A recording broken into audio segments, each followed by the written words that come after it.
Okay, round two. Let's just go straight into it. Tell us, in the fullest sense, what is in this portfolio at Reality Labs at Meta? My understanding is it's not just about goggles, it's a broader vision. So tell us what that is. Absolutely. For businesses, for enterprises. Yes. So we have best-in-class hardware. Hopefully everybody's got an opportunity to demo our hardware out there. But we're coming out with some new hardware towards the end of this year, Quest 3, which is really going to be a breakthrough mixed reality experience because we're seeing so many companies that are starting to incorporate mixed reality use cases in with their portfolio of VR. But also, not only just the hardware that we're seeing a lot of demand for, but we need to enable companies to be able to have the software that allows them to manage these devices, manage the apps on these devices. So we're coming out with Quest for Business later this year as well, which will be an end-to-end solution, MDM solution. We've heard so much feedback from the market. Businesses have been buying our hardware for years and using them for work use cases, but there hasn't been a good solution to be able to manage these at the enterprise level. And part of that is being able to use your work identity on these devices. Again, businesses don't want to have a personal account or a personal identity or have dual identity, work and personal. So the software layer will allow for that enterprise-only identity. And then the third thing that we're doing is making sure that we have the relevant content, because the hardware and the software to manage it is nothing if you don't have good content to use. So a couple things, we're leaning in pretty heavily to third-party content. We have an ecosystem of ISVs that are creating content either that is bespoke to an enterprise or off the shelf across all the use cases that we've been talking about. We're working on integrations. We announced some pretty interesting integrations with Microsoft at our Connect event last year. Those are all coming to fruition over the next year and early in 2024. Things like integrating Teams into our virtual workrooms, things like bringing productivity tools, O365, into a virtual office space. You can actually not only collaborate and meet with folks, but actually be productive as well.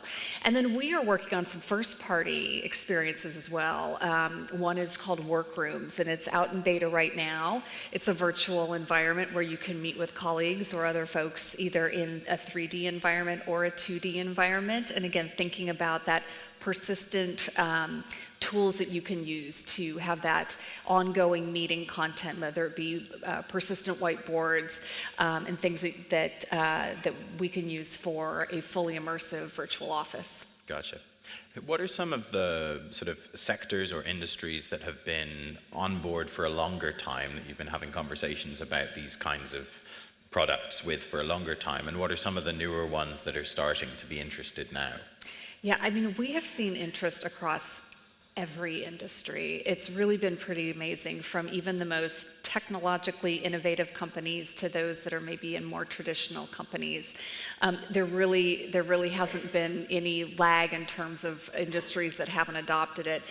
We've seen a lot of interest in education. That tends to be a very large industry that is adopting, but also, again, just given the different types of training, from very hard skill training and technical training, we see industrial companies and manufacturing companies using VR technology right now across use cases. It's really across the board. And do you try and integrate this stuff with, I guess, non-goggle hardware? Like, I know you've got Portal and you've got Facebook Workplace as its own software. Are they all part of the same system, or do they connect, or do they not? They're all part of the suite of services that we offer, absolutely, to enterprises. So, for example, Workplace, it's a SaaS product. It's an organizational communications tool. It's much like a private Facebook instance for an enterprise. We've been in the market with that for about 7 years now. We have incredible clients, everything from small to medium-sized businesses to the largest companies in the world, like McDonald's and Walmart, Starbucks. And again, that is largely a 2D experience that enterprises use to communicate with their organization. But we're building out more 3D features that, again, will integrate into this concept of a virtual office or a virtual community. Mm. And you are working at your VP in the labs, the Reality Labs bit, and the place that the field is at now sort of reminds me of pre-iPhone, like there's lots of different ideas, and the market's not huge, but there are people very interested in adopting. And if you've got one of these, you're like that cool dad who had the big mobile phone in the car back in the day, right? You're one of these. You're a relatively early adopter at the moment. And I wonder for you guys, how do you kind of square the circle between offering a product, but also coming up with new things, so that, because you don't want to be the one, you don't want some other third party to do the iPhone thing and come up with a thing, and then you guys are the Palm Pilot of VR or something.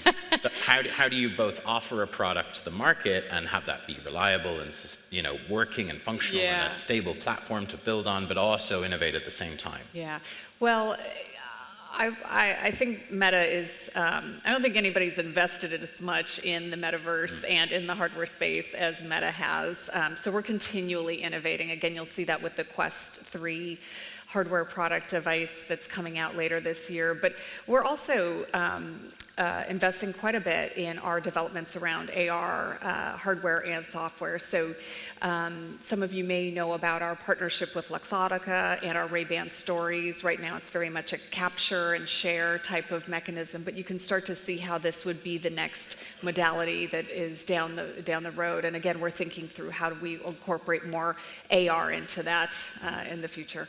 One of the things that came up a lot on the panel this morning that I was moderating was just the importance of new data sources, or compiling the data that you hold correctly so that you can build a digital twin or whatever it is. Do you find that there are, you mentioned the workplace login, and it made me think, are there increased sensitivities around some of this data because it is being shared and looked at by more people in more ways, because you've got this central digital twin that makes it more accessible for more people? It's no longer just the specialist who can read the CSV, it's like a bunch of people who can all just play with a model in 3D or something. Is that part of the concern, that there's more sensitivity around this information?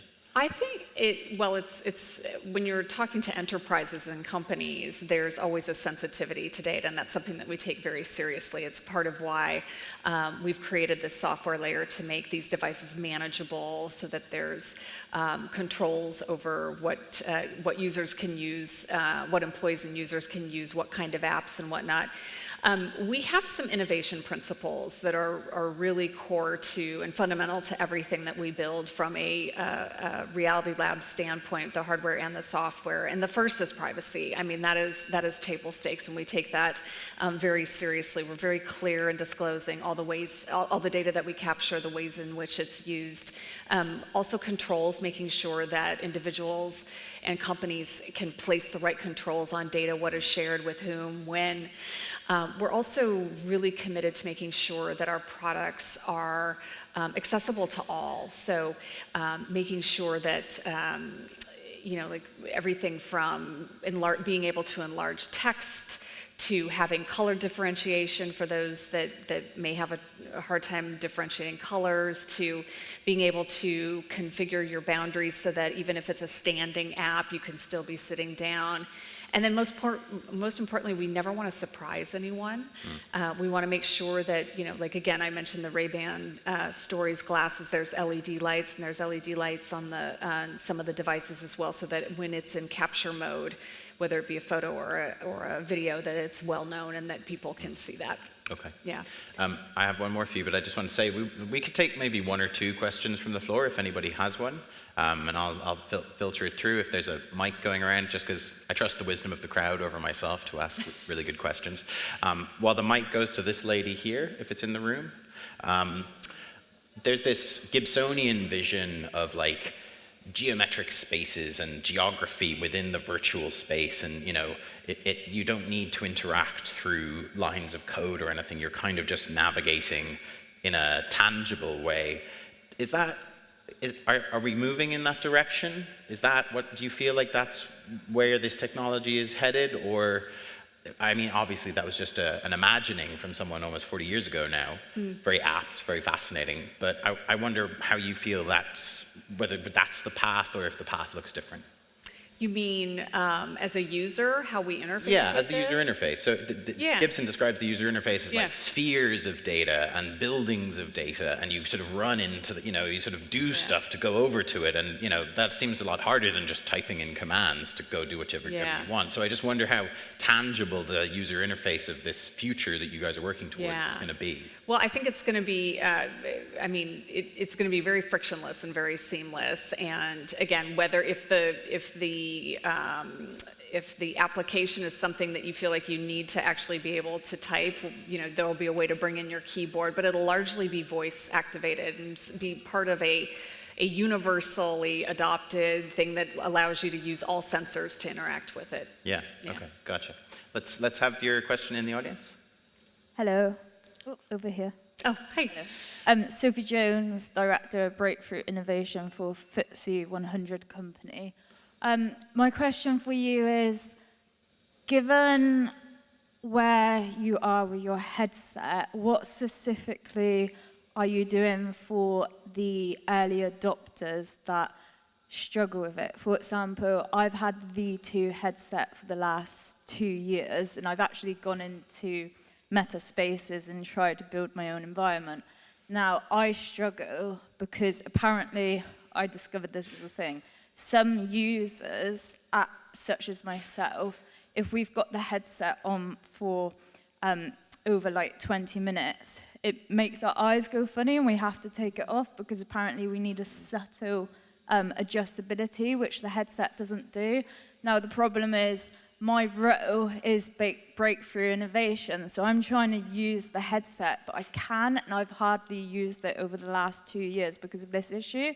So what are you doing at Meta to address the odd things like that? I know you've spoke about it's coming up, but from my point of view, it's kind of put me back 2 years with adopting the headset because I like to actually get in and try it. Yeah. One of the things that we're looking into and that we continue to innovate on is the wearability of it.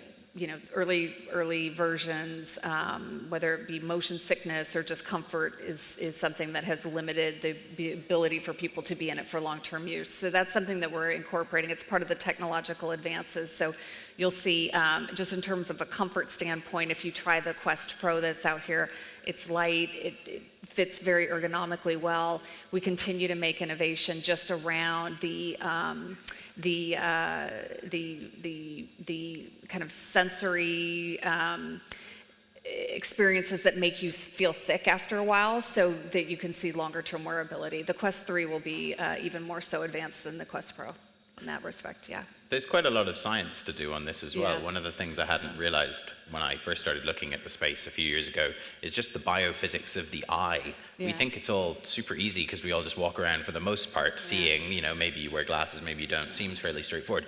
Like one of the most complicated organs in the body by far, very, very difficult to understand how the physics works. Like there's actual science, not just technical implementation to be done. And this is a key factor to not just adoption, but to engagement. If people feel sick or aren't comfortable after using the device for an hour, then it's clearly an area that we're investing a lot in. Yeah, there's still a road to go. Well, look, we are over time. Christine, thank you very much for joining us on stage again. Please join me in thanking Christine. Thank you.